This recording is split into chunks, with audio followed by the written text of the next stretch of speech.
Today we're going to get close to something you don't see a whole lot of. This is a 2007 Land Rover LR3 HSE.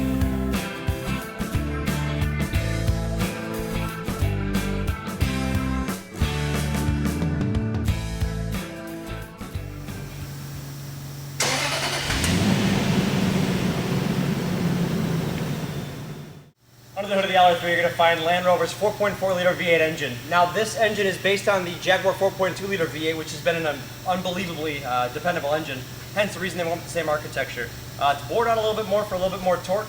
This is mated to a 6-speed automatic, which is in turn routed to a full-time all-wheel drive system. Land Rovers are legendary as far as off-road prowess and capability. Some of you may know I did used to manage a Land Rover store, and I drove a lot of Land Rover demos. I actually had one of these for myself for about 6 months, and I was pleasantly surprised. It's probably one of my favorites because of that. And the time I've spent. But for 7 passengers, and as far as the technology and equipment you get in this truck, there's nothing else like it. Let's take a walk around because there's a lot to see. Let's take a walk around it. This is the HSE model. These are fully loaded. This is the highest level model. There's only a couple options you can get on it, but you do have adaptive xenon headlamps up front. They will steer with the car as you drive at night, along with the front park sensors, as you do have front and rear park assist. But I mean, this front end is in excellent condition. 19s on here. These are part of the HSE package. This is the standard HSE wheel. You got a Wrangler HP Goodyear wheel on here. 255 55 R19. But take a look down the side. The trim, the reflection in the paint. It's Java black over what they call alpaca leather. But it's a one-owner car. You can tell it definitely has been very well cared for. No dings, dents, or anything like that.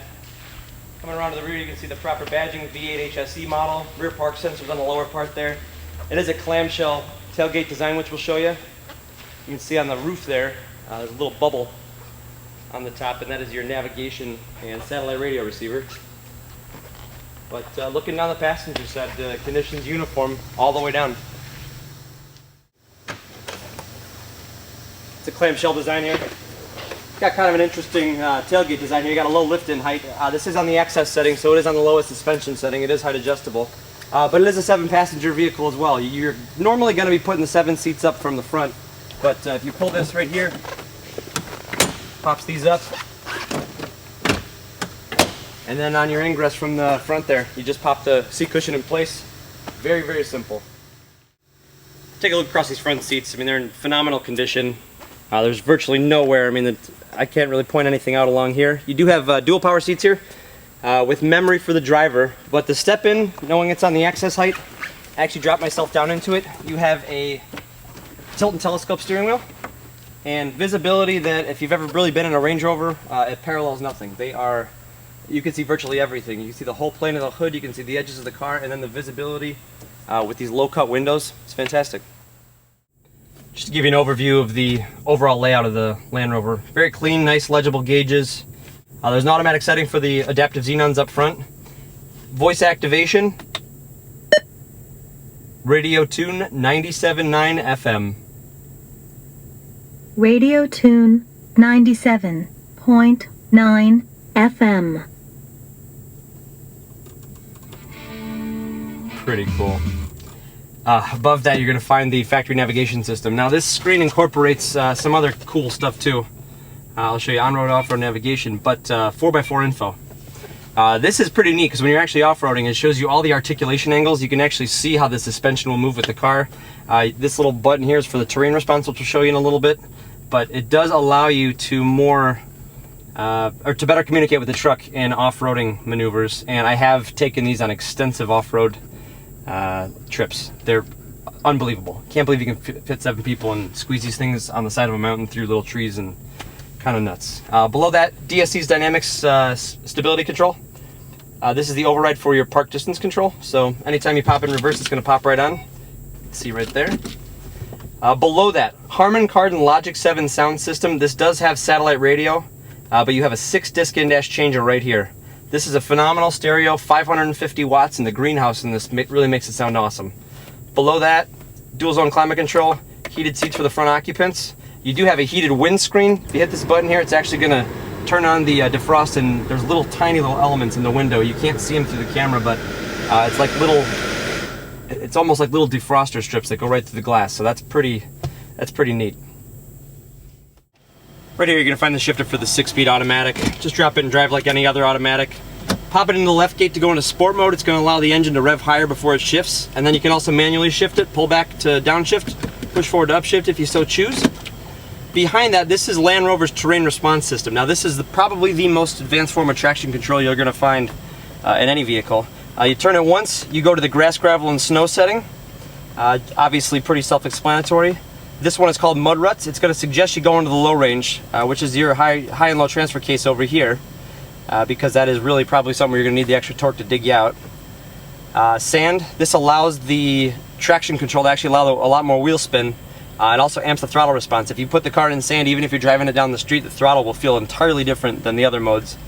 And then you've got rock crawl. Now rock crawl will not engage until I put it in the low range mode. And then it's going to forcibly put the active suspension, it's going to raise the truck all the way up to the off-road setting. Which is pretty significant. We'll show you that here in a second. Inside the LR3 again, rear seats step in. It's perfect. Stadium style seating. I'm actually sitting higher than the front occupants. And there are 3 rows of glass in the roof of this. You got a power moonroof up front, but you have 2 glass roofs right above me. And I have a mesh shade I can throw right back there. But I do have heated seats for the outboard occupants here, as well as rear air conditioning, which is easy to customize for anybody that's sitting back. This is the configuration with all the seats folded. You really have a high roof line here, so cargo capacity's got to be amazing in here. It's one of the best I know of. But like I said, this 3rd row is really livable for a full-size adult. Let me go ahead and pop it up here, just as we did before. I'm going to flip this back. That'll lock back in place.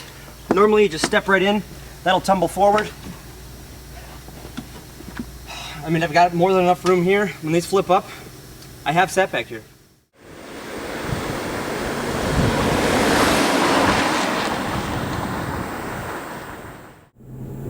At a price of $56,000, this car's no small chunk of change when it's new. And at that price, even with all this equipment, you're still going to expect a luxury experience. This is probably one of the nicest riding trucks out there. Land Rovers tend to ride a little harder than most. You know, the Mercedes GL is going to have a little softer ride than this, but I prefer cars of a more sporting nature, so I actually prefer it. But I mean, this is as comfy as can be. Watch, we'll hit the speed bumps. These cars are so solid. I don't know if you've ever been in a Discovery. I guess they still call this a Discovery across the pond, but I mean, hitting speed bumps, that's pretty awesome. Talk about refinement. You got active suspension, height adjustable, great navigation system. I always say this is my favorite, and I don't know if it's just because it's probably the one I've spent the most amount of time with. But it's so simple to use, and when you put all of the, like here, the 4x4 info, if I give it a good enough turn, you'll actually be able to see the tires steer with the car, which is kind of neat.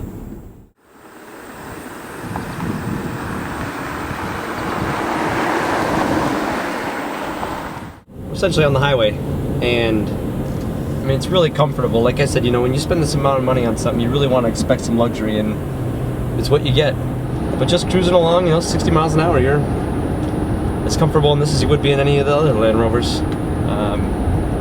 It's quiet, it's very refined, it's very smooth in what it does. It's got a transparent 4-wheel drive system and a nice suspension for long distance traveling.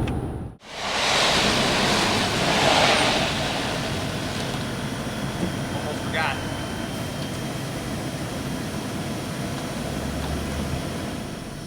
This is the same engine, transmission, driveline that you get in the full-size Range Rover, even if you get one today. They are super smooth, super quiet, very, very refined, and I mean, I don't know what more technology you can pack into a truck at this level. That terrain response, the navigation system's phenomenal, Harman Kardon sound, great lights, great accommodations, 3 roofs, heated front and rear seats, automatic climate control, all that stuff. I mean, I could go on for a long time trying to point out more wonderful things about this truck, but it never ceases to amaze me. It's been a while since I've driven one. 2 great pieces of info here. I've got the Carfax and AutoCheck vehicle history report. Both say 1 owner, no issues. Car show's excellent, just a handful of registration renewals, as always for us. I also have the Land Rover window sticker here. That does show that the original MSRP on this car was $56,500. That includes the luxury package, which does include a cooler box style refrigerator in the console. I didn't point that out. And Java black paint and Sirius radio. But I mean, it's a ton of truck. That goes without saying. You do have the balance of Land Rover's 4-year, 50,000 mile factory warranty. That does remain with the car. But check out a whole ton more pictures of this car on our website. You'll find us at chicagocarsdirect.com, or check out our YouTube highlight reel. You'll find our YouTube channel, youtube.com/chicagocarsdirect. Thanks for getting to know the Land Rover LR3 HSE. We'll see you next time.